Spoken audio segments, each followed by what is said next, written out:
আবার তারা হত্যা করেছে। আমার ভাতিজারা কিন্তু অত্যন্ত সহজ সরল প্রকৃতির লোক ছিলেন। সে সবসময় নামাজ পড়তো। আর এই যে এদের সাথে কয়েকটা ঝামেলা হয়েছে, এই ঝামেলাগুলিতে কিন্তু সে কখনো জড়ায় নাই।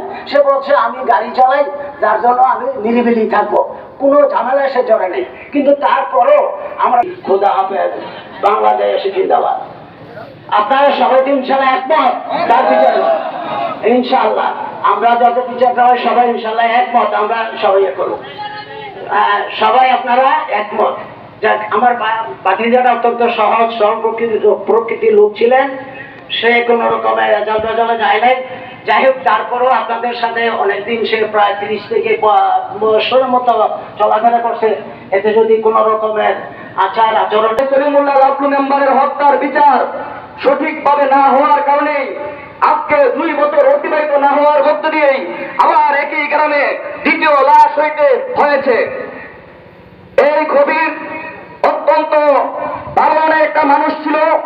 সে কখনোই কোনো ঝগড়া ফাসাদ লাগালাগির মধ্যে ছিল না। কর্মজীবন নিয়ে ব্যস্ত ছিল। অটো চালায় জীবিকা নির্বাহ করত, কৃষি কাজ করত। আপনারা ইতিমধ্যে শুনেছেন তাকে গতকাল সন্ধ্যায় আবার সেই দুর্বৃত্তরা নির্মমভাবে তাকে হত্যা করেছে।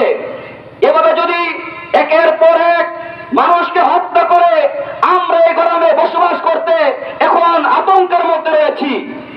প্রতিটা মানুষ এখন ঘর থেকে বের হইতে ভয় পায়, কারণ এই সন্ত্রাসীদেরকে যদি আইন যদি তাদেরকে অনতিবিলম্বে গ্রেপ্তার না করে, হয়তো আজ কবিরকে আগামীকাল আমাকে, পরদিন আপনাকে তারা নির্মমভাবে হত্যা করবে।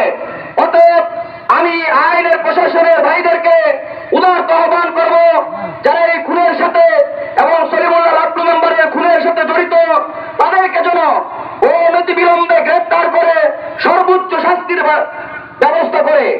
সংগ্রামী সাথী বন্ধুগণ, গতকাল এই দুর্বৃত্তদের আঘাতে কবিরের সংবাদ শোনার পরে আপনারা শোকাহত। আজকে তার শেষ বিদায়ে আমাদের অত্র এলাকার অনেক লোকজন এসেছেন। আবহাওয়া এবং লাশের অবস্থা বুঝে আমরা অনেককেই সময় দিতে পারি নাই।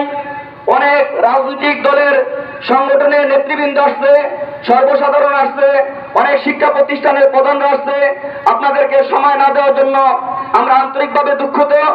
আমরা সকলেই কবিরের জন্য দোয়া করব, আল্লাহ রাব্বুল আলামিন যেন তাকে পরকালে ইহকালে যে দোষ ত্রুটি প্রয়োগ করেছে এগুলো মাফ করে দিয়ে জান্নাতুল ফেরদৌস নসিব করে, এবং কবিরের পরিবার পরিজনকে যেন সবরে জামিল ধৈর্য ধারণ করবার তৌফিক দান করে। আমরা বেশি বেশি দোয়া করব এবং এই এলাকার সকলে আমরা ঐক্যবদ্ধভাবে হয়ে সত্য ন্যায় আর কখনোই এই দুষ্কৃতী লোকগুলো মাথা চালা দিয়ে উঠতে পারবে না। যদি আমরা তাদেরকে প্রশ্রয় দেই তাইলে আবার হয়তো কবিরের মতো কাউকে না কাউকে লাশ হইতে হবে। অতএব আমি সকলের কাছে উদারত আহ্বান করব, কবিরের জন্য দোয়া করবেন। ওর জীবদ্দশায় যদি কোনো ভুল ত্রুটি আপনার